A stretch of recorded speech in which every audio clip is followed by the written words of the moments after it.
Film की शुरुआत होती है एक इंडस्ट्री की मालकिन को दिखाते हुए जिसका नाम विक्टोरिया है। उसकी इंडस्ट्री में हाई टेक्नोलॉजी चीजें बनाई जाती थी। वो आज यहाँ खुद काम कर रही थी जो पिछले काफी अरसे से एक चीज की खोज कर रही थी। तब उसका साइंटिस्ट कहता है कि वो चीज हमें यहाँ भी नहीं मिलेगी। उनके सामने एक काफी बड़ी चीज को तोड़ा जाता है जिसके अंदर से हमें बीटल की शक्ल में बनी एक डिवाइस नजर आती है जिसका नाम बीटल स्कैरेब होता है, जो कि असल में एक एलियन टेक्नोलॉजी है। बीटल यानी कि एक कीड़े की शक्ल। अब हम एयरपोर्ट पर एक लड़के जेमी को देखते हैं जो कि लॉ की पढ़ाई करके वापस आ रहा था। एयरपोर्ट पर उसकी पूरी फैमिली थी जो उसका इंतजार कर रही थी और जेमी इन सब से मिलता है। अंकल उसके साइंटिस्ट थे जो गाड़ी में बैठकर इन सब का इंतजार कर रही थी। जिसके बाद ये पूरी फैमिली पास के होटल में जाती है। यहाँ जेमी की बहन बताती है कि हमारे हालात बहुत खराब हैं, जिसमें हमारा घर भी बिकने वाला है। बिजनेस में डैड को काफी नुकसान हुआ है। ये सुनकर जेमी काफी परेशान हो गया। कहता है कि ये बात मुझे पहले बता देनी चाहिए थी, मैं तब वापस आ जाता। जिस पर उसकी मॉम कहने लगी कि बेटा हम चाहते थे कि हमारी फैमिली में से कोई पढ़ा लिखा हो, इसलिए हमने तुम्हें लॉ पढ़ाने के लिए भेजा। अब तुम आ गई हो पढ़ाई करके तो सब ठीक हो जाएगा। जिसके बाद ये फैमिली घर वापस आ गई। वो कहता है कि मैं बहुत जल्द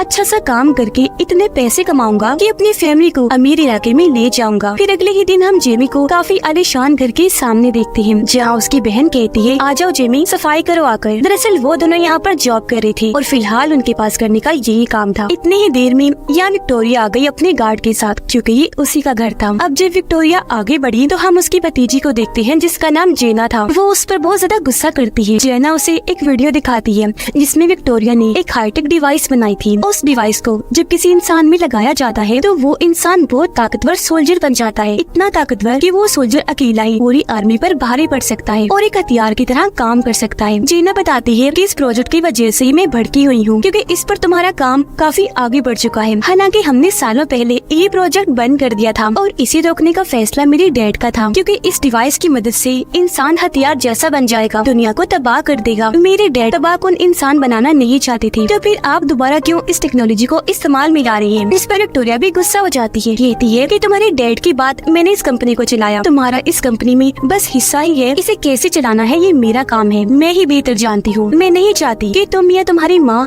मेरे इस काम में दखल दो। तभी यहाँ जेमी आ गया जो उनकी बहस में बोल पड़ता है। अब ये चीज विक्टोरिया को पसंद नहीं आती कि एक नौकर हमारी बात में घुस आया, इसीलिए वो जेमी और उसकी बहन को नौकरी से निकाल देती है। वो दोनों बहन भाई घर से बाहर आकर जब गाड़ी का इंतजार करने लगी तो उनके पास जेना आती है। वो जेमी को कहती है कि माफ करना, मेरी वजह से तुम्हारी नौकरी चली गई, कल ऑफिस आओ, मैं तुम्हें कोई छोटी मोटी नौकरी दिलवा दूंगी। जो कहकर वो यहाँ से चली गई। रात के वक्त जेमी अपने डैड से बातें करता है और उन्हें बताने लगा कि मैं आपके बिजनेस में होने वाले नुकसान की वजह से बहुत परेशान हूँ। इस पर उसके डैड कहती है कोई बात नहीं बेटा, ऐसा तो होता रहता है, सबसे जरूरी होता है अपनों का साथ। तुम वापिस आ गई हो तो इस चीज की हमें बहुत खुशी है। ये सुनकर जेमी को तसल्ली हुई और वो भी खुश हो जाता है। अगले ही दिन वो अच्छे से तैयार होकर उनकी इंडस्ट्री में पहुंचा और जब उसने जेना के बारे में पूछा तो उसे कहा जाता है कि इंतजार करे। ऊपर साइंटिस्ट जब किसी काम से जा रहा था तो जेना चुपके से उसका कार्ड चुराकर उसकी लैब में आ जाती है जहाँ उसे बीटल स्कैरेब मिल जाता है। साइंटिस्ट दरअसल बीटल स्कैरेब का जो कोर है यानी मेन हिस्सा उसे निकाल कर सूट में डालने वाला था ताकि इसकी सारी ताकतें सूट में चली जाएं। तब जेना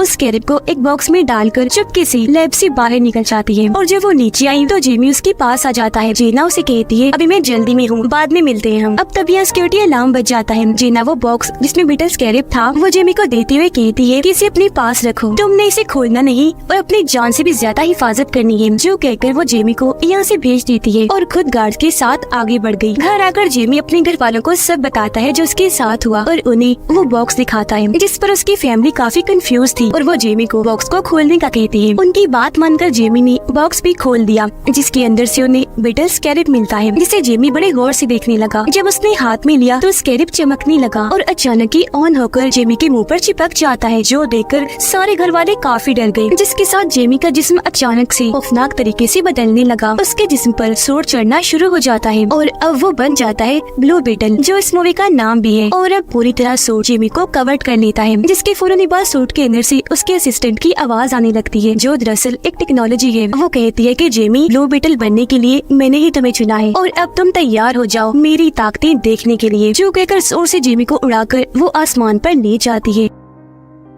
फिर एकदम से वापस जमीन पर ले आई जहाँ जेमी यानी ब्लू बीटल के सामने एक बस आ रही थी। यह असिस्टेंट ने इस सूट की ताकतों को और बढ़ा दिया। वो अपनी फुल ताकत से एक्टिवेट हुआ, जिससे टकराने की वजह से बस के 2 टुकड़े हो जाते हैं। यह असिस्टेंट जेमी को समझाती है कि ब्लू बीटल सूट को कैसे इस्तेमाल करना है। जो सब बताने के बाद वो उसे घर ले आई। तब तक जेमी के जिस्म से वो सूट गायब हो चुका था। उसके जिस्म पर अब कोई कपड़े नहीं थे और क्योंकि इस सब में वो काफी थक गया था, इसीलिए वहीं बेहोश हो जाता है। काफी घंटों के बाद जब उसे होश आई तो वो बिल्कुल ठीक था। उसे अपने पीछे जब अजीब सा महसूस हुआ तो उसने अपनी कमर चेक की, जहाँ बीटल स्कैरिब उसकी पीठ के साथ चिपक गया था। ये देखकर वो काफी घबरा गया। ये तय है कि मैं इस बारे में जेना से बात करूंगा, जो बोलकर वो घर से निकल गया। थोड़ी देर बाद वो जेना को इंडस्ट्री से बाहर भागता हुआ देखता है, जहाँ उसके पीछे कुछ लोग पड़े हुए थे। जेमी जल्दी से उसे गाड़ी में बिठा लेता है, लेकिन जो लोग पीछे पड़े हुए थे वो उनकी गाड़ी पर गोलियां चलाने लगे। उनसे बचने के लिए जेमी गाड़ी तेज भगाने लगता है और अब ये अपने घर की तरफ जाने लगा। घर आकर दोनों सबसे मिलते हैं।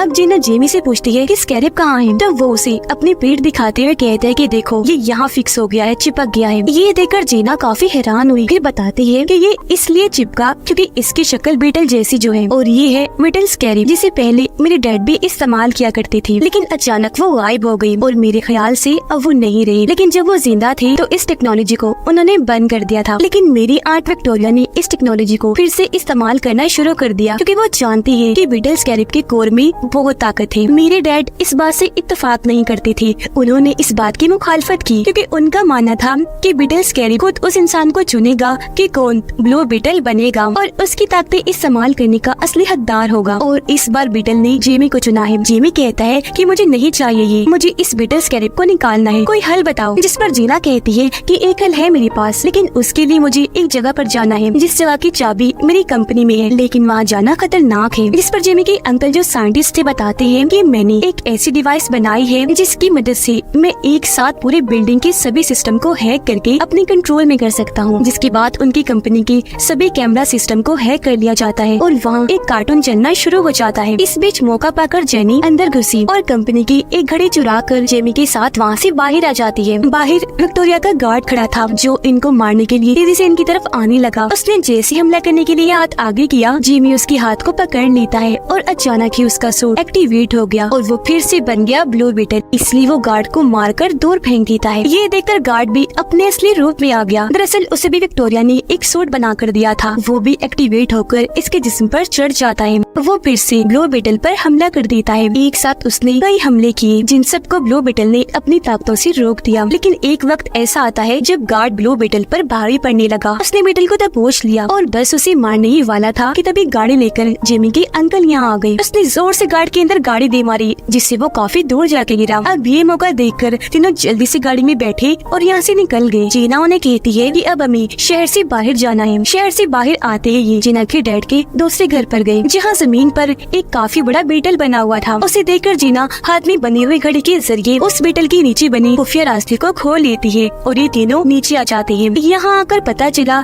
कि सबसे पहले ब्लू बीटल जीना के डैड थे। उन्होंने ही सबसे पहले बीटल स्कैरिब की ताकतों और टेक्नोलॉजी को इस्तेमाल किया। अब यहाँ की हर एक चीज को देखकर जेमी के अंकल काफी मुतासिर हुए और वो बीटल स्कैरिब की टेक्नोलॉजी को समझने लगते हैं, जिसके मुताबिक अगर स्कैरिब ने खुद को किसी के साथ जोड़ लिया तो उसे अलग नहीं किया जा सकता। तो जाहिर है ये बीटल स्कैरिब अब जेमी से अलग भी नहीं किया जा सकता। वो उस इंसान की हर एक सेल से जुड़ जाती है और अगर ऐसा हुआ तो इसमें जेमी की मौत हो सकती है। अब ये सुनकर जेमी को काफी गुस्सा आ जाता है। वो वहाँ से निकलकर छत पर आकर बैठ गया। थोड़ी देर की बाद उसके अंकल भी उसके पास आकर बैठ गए और जेमी को समझाने लगते हैं कि जेना की मदद से तुम्हें जो पावर मिली है वो काफी अच्छी है। जिन पावर्स के लिए लोग तो तरसते हैं तो तुम्हें वो ऐसे मिल गई। तभी छत पर जीना भी आ गई। देखती है कि एक हाईटेक प्लेन शहर से उड़ा और अब जेमी के घर की तरफ आ रहा है। उसे शक हुआ। उसने इस बारे में जेमी और उसके अंकल को बताया। ये लोग देखते हैं कि प्लेन में भी बहुत सारे लोग हैं और इनके घर के बाहर भी बहुत सारे सोल्जर्स खड़े हैं। ये देखकर जेमी समझ गया कि हम पर कोई मुसीबत आने वाली है। उसे अपनी फैमिली की फिक्र थी तो उनकी मदद करने के लिए वो चिल्लाने लगा ताकि उसका सूट ऑन हो जाए, लेकिन ऐसा नहीं होता। इससे जेमी समझ गया कि ये सूट मुझे मुसीबत में देकर ही एक्टिवेट होता है, इसीलिए वो वहाँ से कूद पड़ता है। अब वो नीचे गिरकर मर ना जाए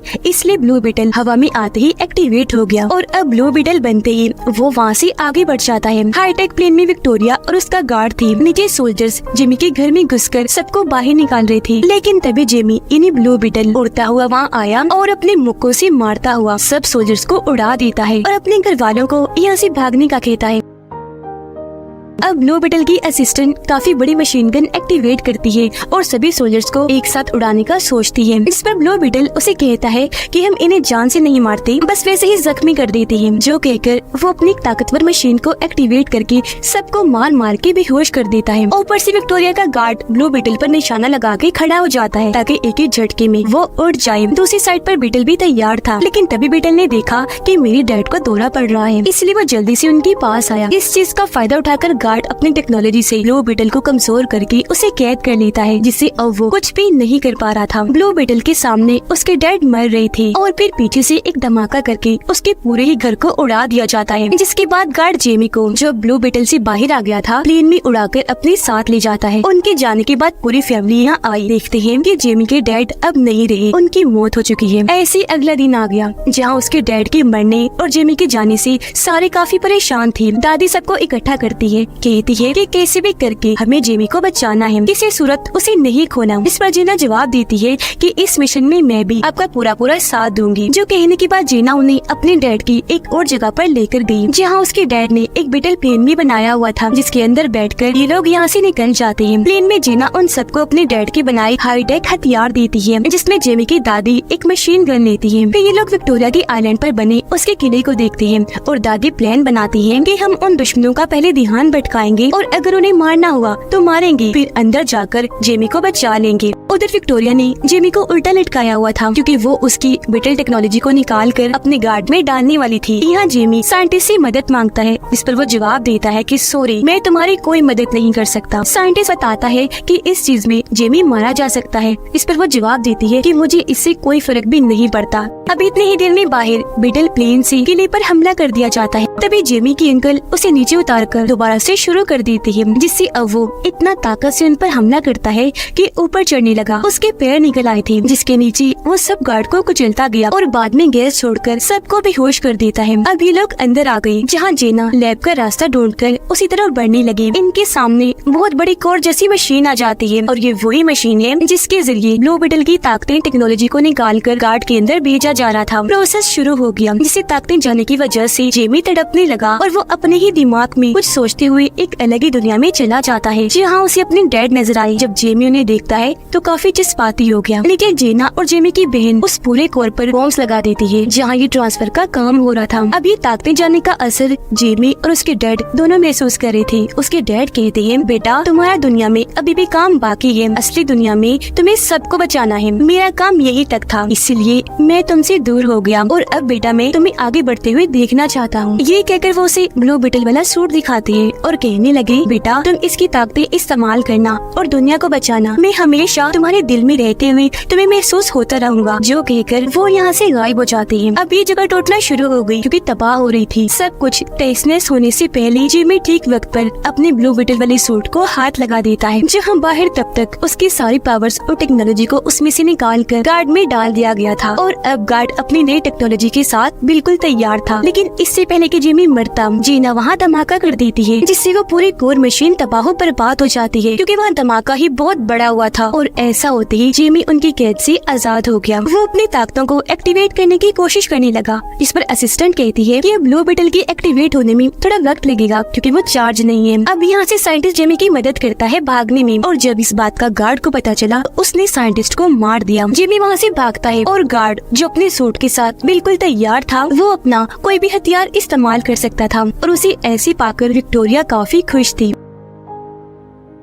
जिमी भाग रहा था और क्योंकि उसके सूट में अभी एनर्जी कम थी, इसलिए बहुत सारे गार्ड्स उसे मारने के लिए आते हैं। तब ठीक मौके पर यहाँ दादी मशीन गन लेकर आ जाती है और सब गार्ड्स को उड़ाकर जेमी को बचा लेती है। ये दोबारा से भागने लगे और जो भी रास्ते में आ रहा था, दादी मशीन गन से सबको मारती जा रही थी। उधर जीना को विक्टोरिया ने पकड़ लिया था और वो उसे अपने साथ ले गई। जेमी की बहन शील्ड और पंचेस इन्हीं मुक्कों वाली टेक्नोलॉजी को इस्तेमाल करके गार्ड से लड़ रही होती है, और अब जेमी पर ब्लू बीटल सूट भी एक्टिवेट हो जाता है क्योंकि वो भी अब चार्ज हो चुका था। इसीलिए वो सभी गार्ड से भिड़ जाता है और उन पर हमला करके काफी बुरा मारता है। लेकिन तभी यहाँ गार्ड अपना सूट पहने आया और ब्लू बीटल पर हमला कर देता है। वो उसे उड़ाकर हवा में ले गया और अभी दोनों वहाँ एक दूसरे को मारने लगे। पहले तो दोनों ही एक दूसरे पर भारी पड़ रहे थे, लेकिन फिर गार्ड ब्लू बीटल को बहुत मारता है, जिसके बाद दोनों लड़ती लड़ती फिर से किले में आ गई और यहाँ एक दूसरे को जबरदस्त टक्कर दे रहे थे। अब यहाँ जेमी के अंकल गार्ड के सर पर वार करते हैं, जिससे वो जवाब में उसके अंकल के पास धमाका करता है और वो काफी जख्मी हो गई। ये देखकर ब्लू बीटल को काफी गुस्सा आया और अब वो अपनी पूरी पावर्स का इस्तेमाल करके गार्ड पर हमला कर देता है और उसके अंदर से तेज रोशनियां निकलने लगी। उधर विक्टोरिया जेना को बताती है कि मैंने ब्लू बीटल के कोड को अपने मोबाइल में डाउनलोड कर लिया है, जिसकी मदद से अब मैं लाखों की तादाद में सूट बनाऊंगी और मुझे रोकने वाला भी कोई नहीं होगा। अब ये सुनकर जेना को गुस्सा आ गया और वो वहाँ बीटल टेक्नोलॉजी वाली च्युइंगम को थोक देती है, जिससे वो हर तरफ फैलने लगी। ऐसा करने के बाद जेना गार्ड्स को काफी मारती है।